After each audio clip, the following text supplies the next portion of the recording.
Drilling fluids touch just about everything in the drilling process.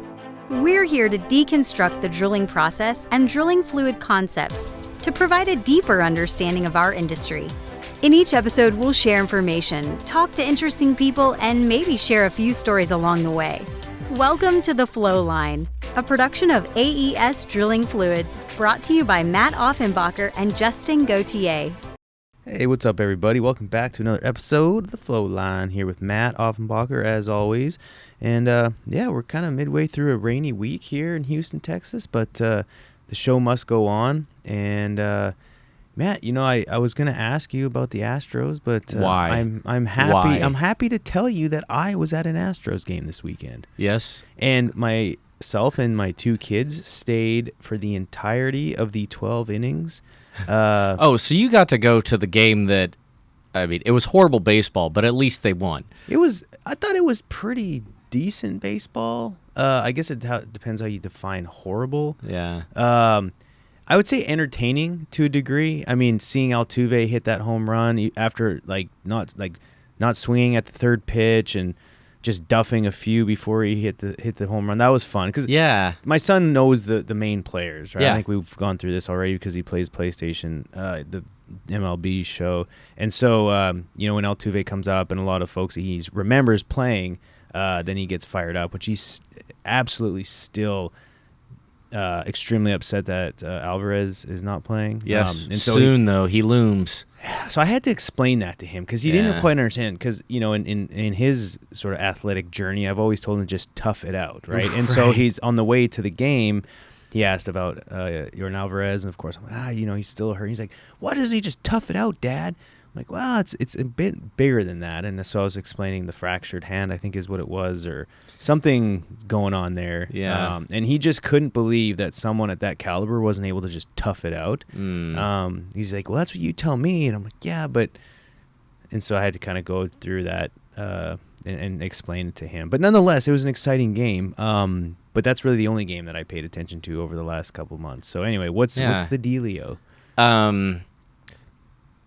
I'm at a very low point so the Astros lost 10-0 yesterday. I think they've been outscored like 43-1 since that game. Oh, really? Yeah, they've been awful. Gosh. And it just nothing looks good. The pitching's been awful. And it's one of those, okay, we have a bunch of people coming back from injuries where it was like we knew they were coming, but even the other day, like Christian Javier, who I was, threw pretty well his first start. I was listening on the radio, and it was like third inning, and they're like, yeah, somebody's up in the bullpen, and I'm like, oh no, he's hurt again? I was like, what is this? It was like, no, he's sick. And it was like, okay, so the guy comes back, and now he's catching a cold and can't pitch. It was just...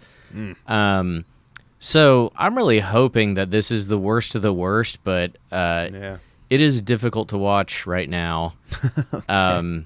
So yeah, thanks for bringing it up, but that's the update. Right. Okay. Well, obviously Matt's not fired up about the Astros and their current situation, but I feel like going into October, it's I think we're hitting the trough and the bottom. We're bouncing. That's what I need. That's what I want to believe. And then we're gonna just explode off the blocks. That's it, man. Yeah. That's it. So hopefully within the next couple months, you'll hear a lighter tone in Matt's voice and more of an excited tone for that matter. But one thing that doesn't excite me, Matt, is when you're drilling with water-based muds and you have to deal with contaminants. It's very common. I think a lot of times with water-based mud, you're either maintaining or you're likely treating some form of a contaminant or trying to avoid a contaminant from messing with your day. But I brought this up because we do drill with water-based muds here down in the lower 48 quite a bit, and it can often happen where you've got different contaminants, and you kind of go through this in mud school, but thought it'd be a good idea to just kind of run through the different contaminants that can occur while drilling with water-based mud, and then how to treat it.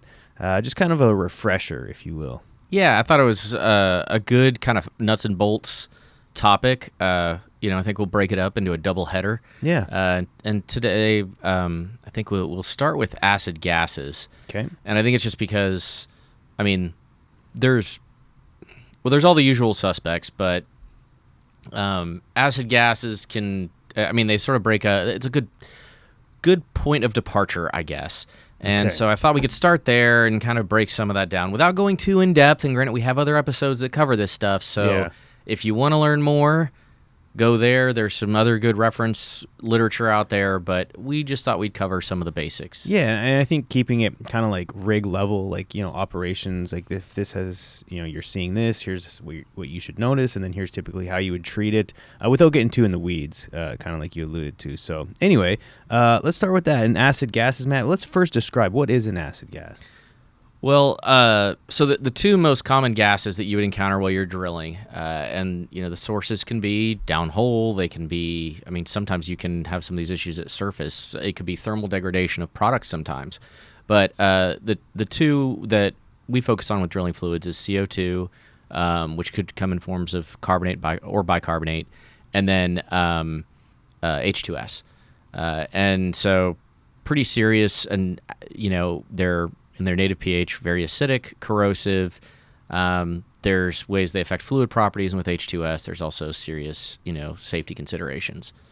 So, yeah. All right. So let's talk about the first one being H2S. What sort of some symptoms one should look for while drilling with water-based mud, and you may be encountering H2S? So H2S, they always say like, oh, the rotten egg smell. Well, of course, I think most people know that if you have a rotten egg smell, that means you actually don't have that much if you can smell it. If you get a big slug of it, it will kill all the nerves, or you won't be able to smell anything, and you will probably pass out quickly and need to be removed from the area. Yeah. But a lot of rigs now too, you go through all the literature, and a lot of this stuff was written a long time ago. A lot of times, our first indicator is an alarm goes off. Yeah. So there's electronic detectors. A lot of us in a lot of areas, you're wearing them, and so your first tell will be something tells you. Hopefully, you may see a darkening of the fluid. Probably the pH, because this is an acid gas.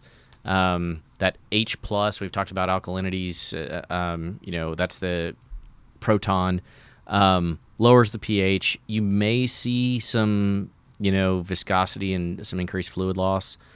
But you're going to be headed towards that acidic range, and visually you may see some like black scale forming on the pipe, maybe.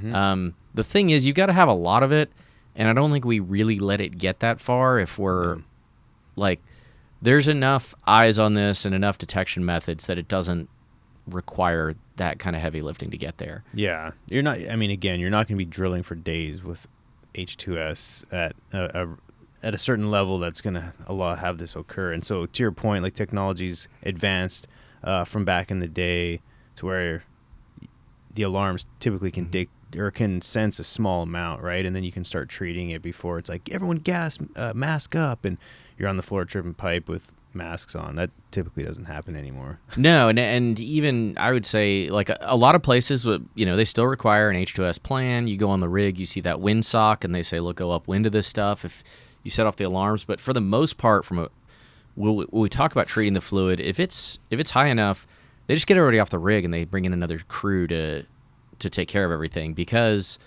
in high H2S areas I've worked, normally you have to get fit tested for a mask. You might have to, shave that lovely beard that you have. Yes, you do. There may be other requirements and different levels of what you're allowed to do and how long you're allowed to work and all that kind of stuff. So there's a much bigger picture. H2S is actually, it's heavier than air, so it tends to be lower around, and it's also flammable. And so there are stories of way back when you encounter a bunch of this, you get away from the rig, and sort of the last resort is to shoot a flare at it and burn the rig down so that the gas can't affect, if you're near a population center or something, the gas can't drift over and hurt anyone. But we don't hear a lot about that these days. What we do have is we might have some sensors go off, and then we go ahead and proceed to treat and avoid having those dangerous levels of H2S. Yeah, and that's a good thing is we do have means of treating this stuff. So why don't we go ahead and talk through the treatment side of it?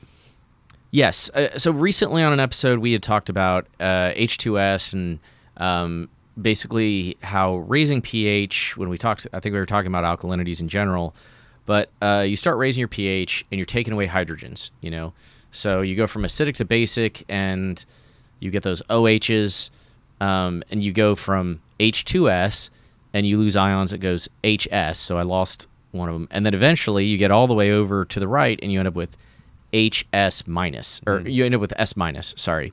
So, but at that pH, we get all the way over to the right, and that the amount of available H2S is typically, if you look at those curves, and those curves are ideal conditions, that sort of thing, you're at about a pH of a 10.5.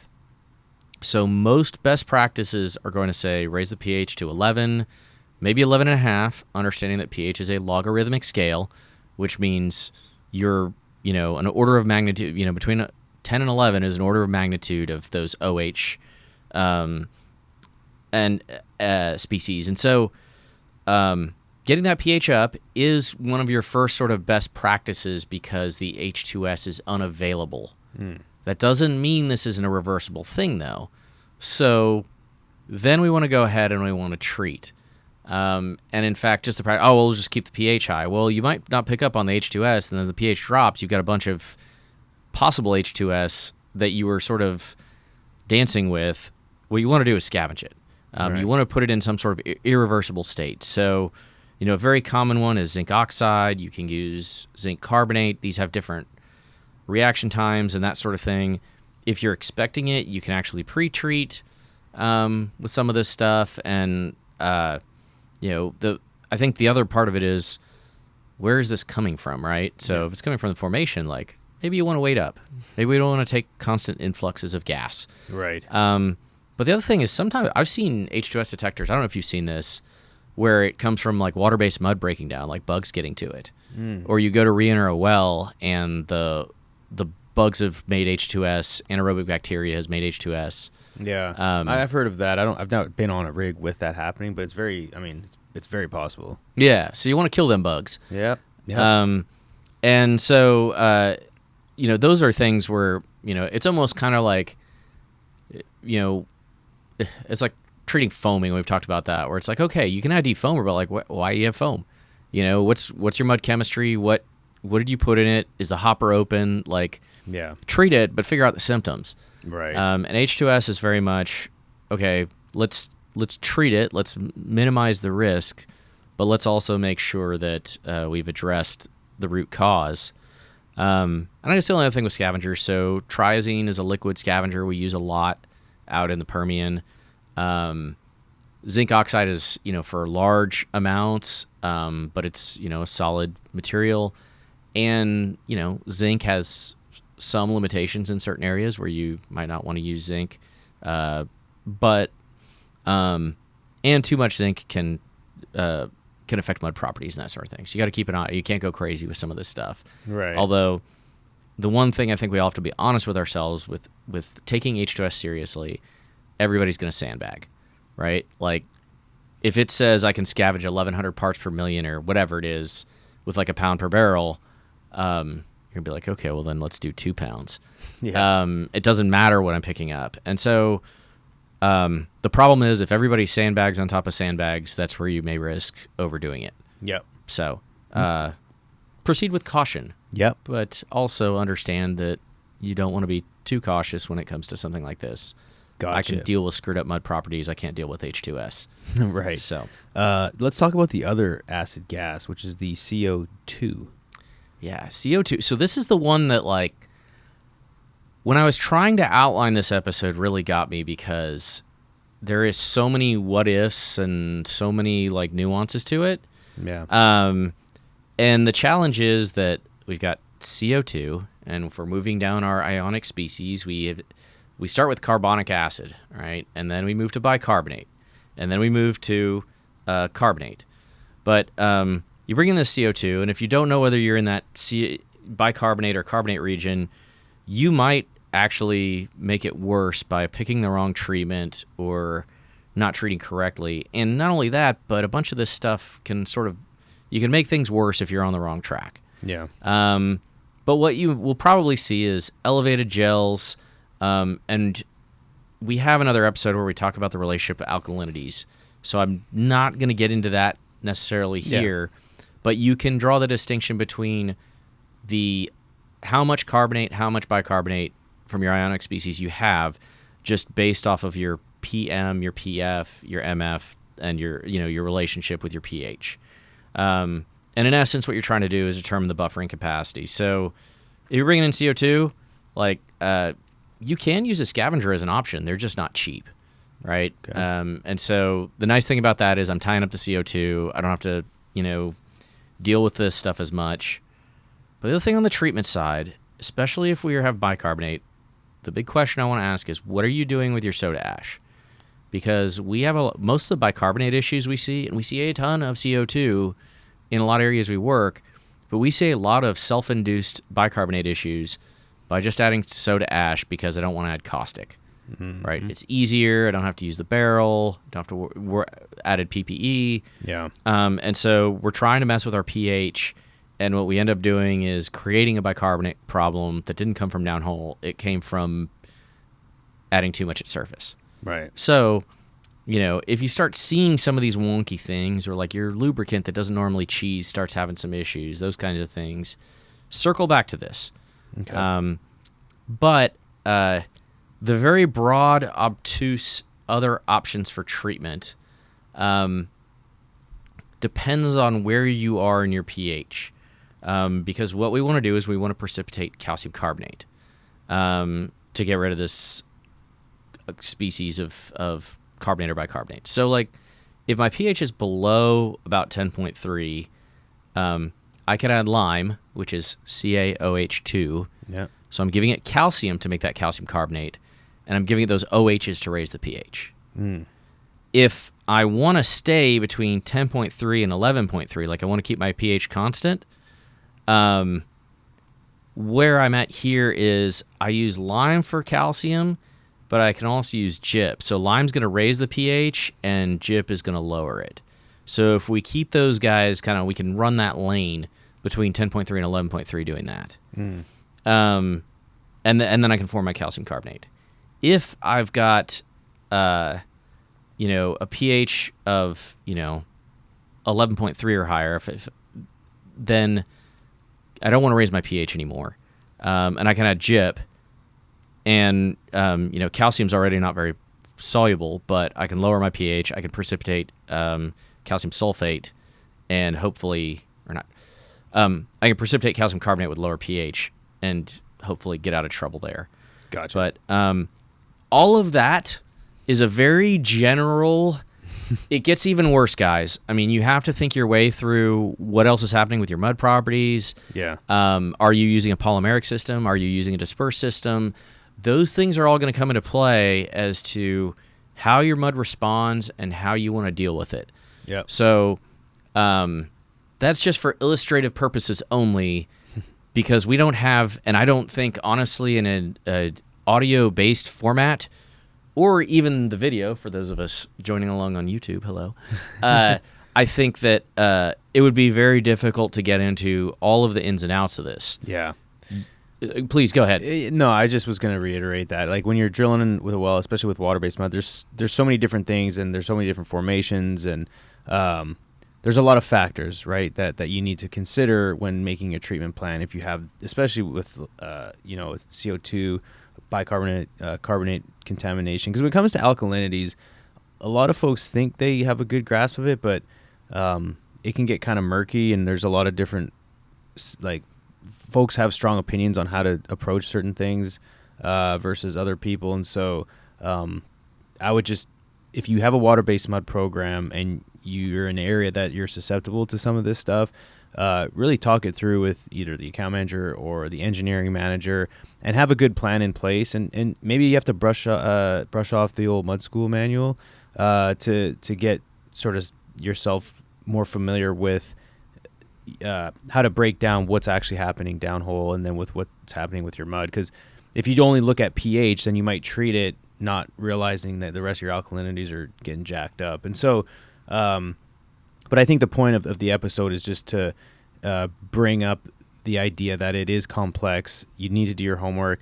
I wouldn't, if you get in a bind, not listen to this episode and then treat accordingly, because there's a lot of different ways you can treat things clearly. But this hopefully spurs some more deep dive for the folks listening. If you are a mud engineer and you're looking at maybe switching from oil-based to water-based, maybe just brush up on your alkalinities and your contamination treatment stuff. Yeah, and I think, you're right on there where I'd say lean into your experience, because you're probably running 1 or 2 mud systems and you're encountering CO2, and there's a pretty clear method on how to deal with it. Yeah. We've seen a few where it's like, drilling with cut brine or something where people are like, oh, it's brine, who cares? And then like they try and use a lubricant and have a bunch of problems, or produced water for that matter. You push things out of solution with your pH and blah, blah, blah. You create a mess. So there's but there's an element of experience. And then the other part of it is if you don't have the experience, what you can do is you can pilot test this stuff. And so that may be I'm in a pinch on the rig. I know what my alkalinities are. I have an idea of how to treat this, but is it going to make things worse or better? A lot of this stuff, the worst part of it, if you get this wrong, it gets really thick. But if you can do that in a jar of mud in your lab and see it get thick versus a 2,000 barrel circulating system, you could spare yourself some headaches. Because you'll knock this stuff out and then you may still have to regain some properties. You may need to throw in some pack. You may need to do some other things to address fluid loss or, get a thinner in there.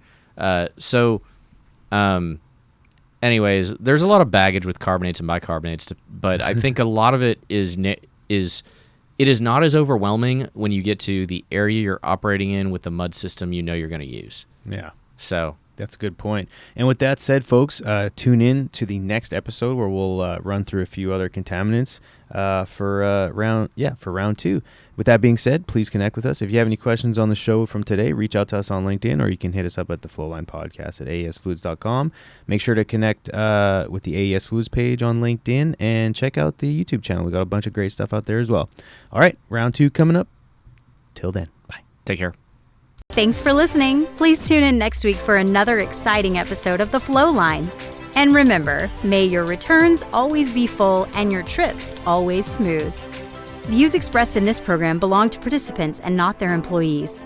The program is for informational purposes only and cannot take the place of seeking professional advice. Copyright AES Drilling Fluids.